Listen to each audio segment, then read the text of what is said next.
Ladies and gentlemen, welcome back to another video from the 10-7 MMA channel, and we are on the precipice of some legendary beef. There's so many implications in this potential matchup. I got to break it down. I got to talk about it. And the beautiful part is now there's a back and forth Twitter war surrounding this potential fight. I am, of course, talking about none other than Jake Paul versus Francis Ngannou, which makes more sense to me than any other potential matchup for Jake Paul. Now, I've gone on the record before and I've defended Jake Paul. So I haven't got a lot of views on the channel, but I have defended it multiple times saying that I'm a fan of Jake Paul. I like what he's doing.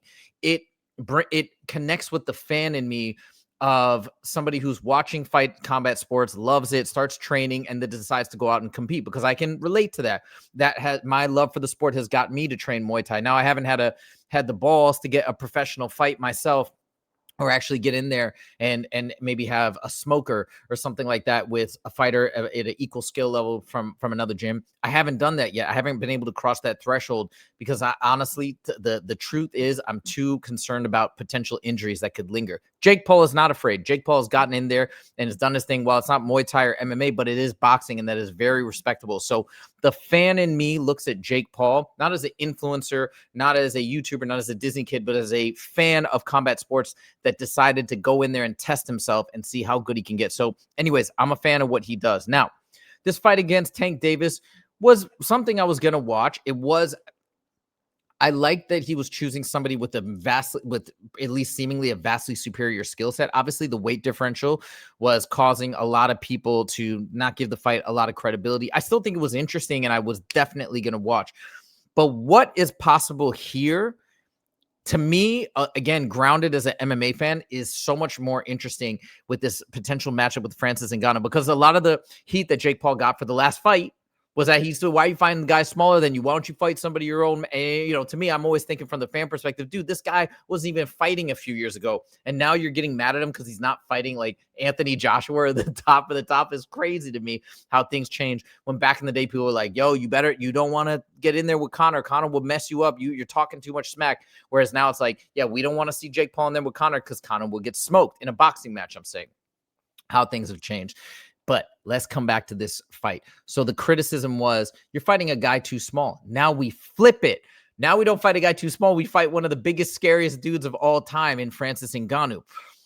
257 pounds, I believe, is what he weighed in his last fight. Jake Paul weighed in his last fight, I think, at like 227. So there's going to be a big weight, muscle, strength, size advantage going towards Francis Ngannou away from Jake Paul. So it flips the previous narrative completely on its head. Now, of course, the boxing skill is going to be less, obviously substantially way less than Tank Davis.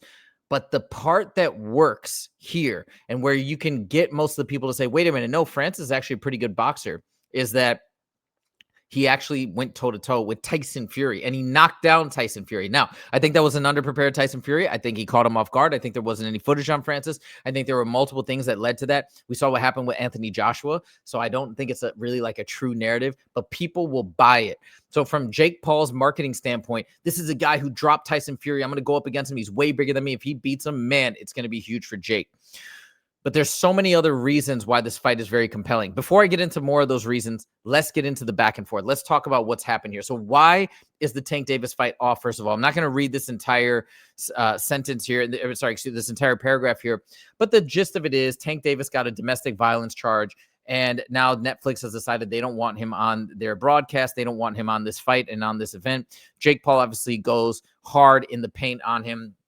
It does make you wonder why he picked Tank Davis from the get-go. He's calling him a woman abuser and all that, which is great to call it out. But it's like, why did you try and fight this dude from the get-go? It's just that now this is coming out, and now you got to drop him. So it's a PR play, which I get.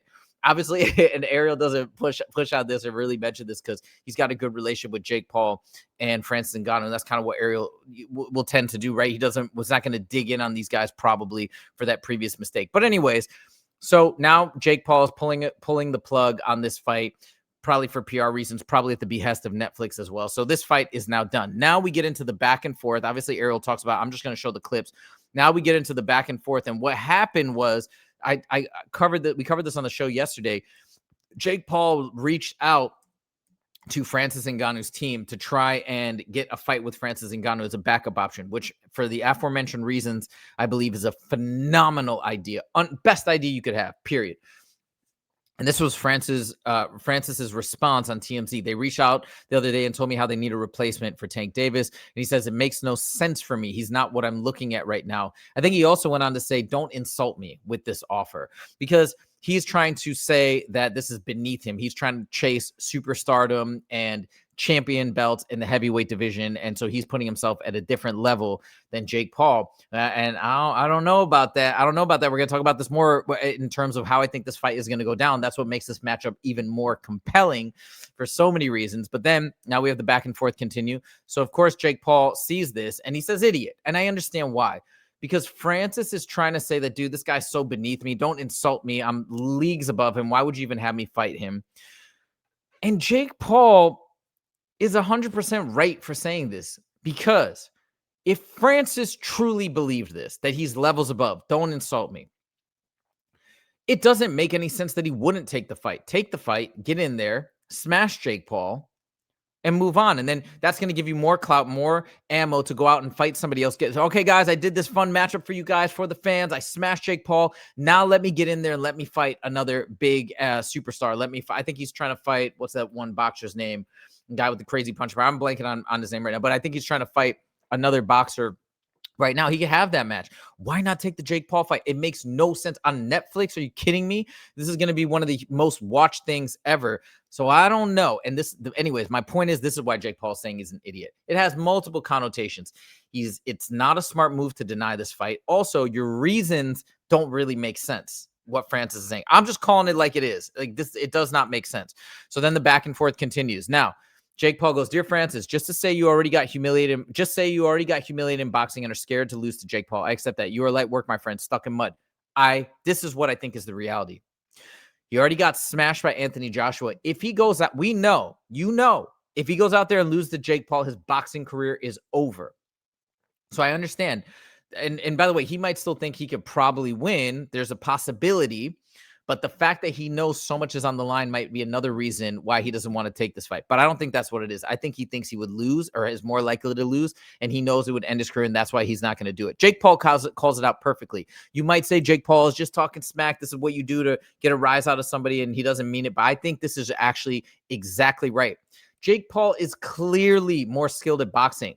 What gets people twisted is that performance against Tyson Fury where he got the drop on Tyson Fury. But look at his boxing. I'm not a boxing expert. I'm an MMA guy, but you can tell, look at his boxing against Anthony Joshua. He looked so clunky. He was doing things that are ill-advised in boxing. This is what the commentator said in terms of too much stance switching, which I think could be interesting to some extent. It's different, throws people off. But also he was biting on feints way too much. He was parrying way too much, and that was leaving him susceptible to big shots. That's why eventually he got his clock cleaned. Okay, so I believe Jake Paul here. I think he gets Francis. I think he gets him in this fight. Now, Francis says, choose your words wisely, boy. I agree that you need someone to discipline you for what you did to Mike Tyson, but stay in your lane. Also, Francis, dog, if you're the one, it makes no sense. Get in there, get a massive payday. They will pay handsomely because they need to get this event up for Netflix. So your price it makes no sense why you wouldn't even be entertaining this and why you would be shutting it down so quickly. So I call BS on his rationale. Then Jake Paul says, my lane helped your lane. I spoke up for you over and over again. This is all true. No more. Look at yourself in the mirror. God don't like ugly. Maybe the truth is you are fake, holier than thou actor. Jeesh.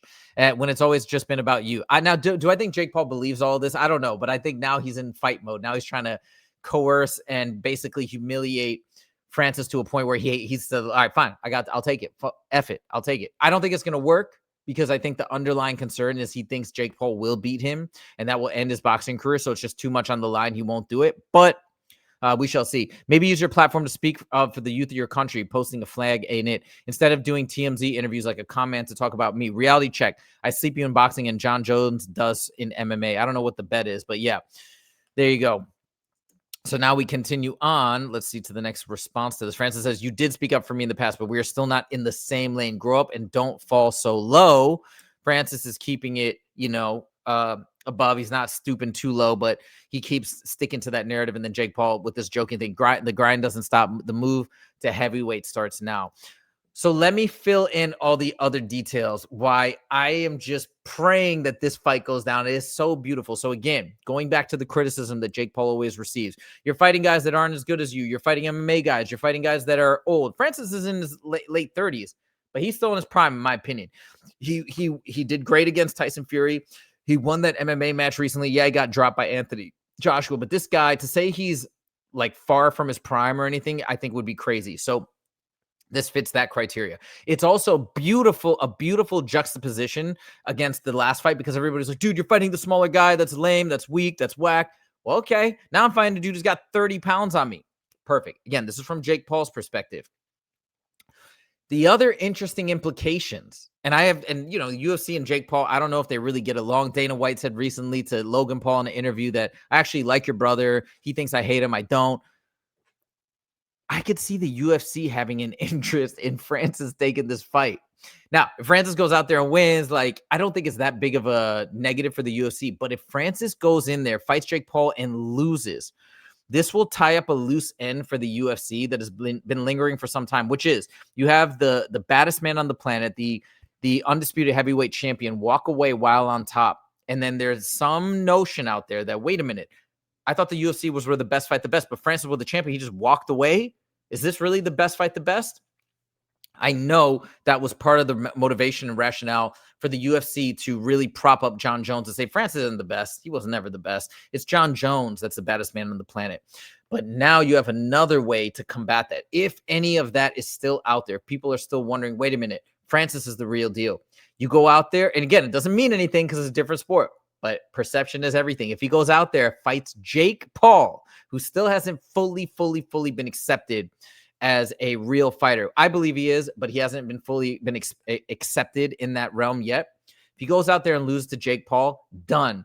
This is exactly what the UFC wanted from the get-go. So there's so many different layers to this, and I could see the UFC trying to get involved in some backdoor way to try and incentivize Francis to do it. Obviously not directly, but maybe in the shadows, right? Try to fund it. So I don't know. This is or help the negotiations somehow covertly. I don't know, but I really feel like it's in the UFC's best interest. Now, the last thing is Francis. What's his motivation to do it? Again, the risks are so great and the humiliation factor is so high. I just don't think, sadly, he's going to do it unless there is such a massive payday that this ends up being his retirement fight. Maybe something will change in his mind to be like, you know what? I don't want to take these other fights. I don't want to keep going in boxing. I'm cool with, if this is my last fight, they give me 30 million, 40 million, whatever it may be. I'm happy to retire, walk away. My life has been crazy the last couple of years with the motorcycle accident, with his child passing away, which was a horrible tragedy. This is it. And then I'm bowing out. If he can somehow come to that conclusion, this can happen. And guys, let me tell you something. As an MMA fan, there is nobody I'd rather see in there, because Francis is the only legitimate MMA fighter that has actually gone on and fought like two big heavyweight champs and has some boxing credentials behind him where the people can buy this as an exciting matchup. On top of that, I'm a Francis fan. I'm an MMA fan. I'd rather see Jake Paul go out there and fight somebody like Francis than, I don't know, they're talking about Crawford or Canelo or something. Canelo would be cool. Actually, Crawford would be cool too. But I love this idea. And the scariest dude, there is still, even though I think Jake Paul wins, there's still that big danger and that big possibility that Francis connects with one shot and drops him. So it can go either way. Beautiful, perfect. The beef is brewing. We must make this fight. This is the ultimate beef, the ultimate fight outside of MMA. Let's do it on Netflix. Francis Ngannou versus Jake Paul. Let me know your thoughts in the comments. Do you also want to see this? Do you think this is incredible? Does it excite you as much as it does me? Let me know your thoughts. Thank you guys so much for joining, and we'll see you in the next video. Take it easy.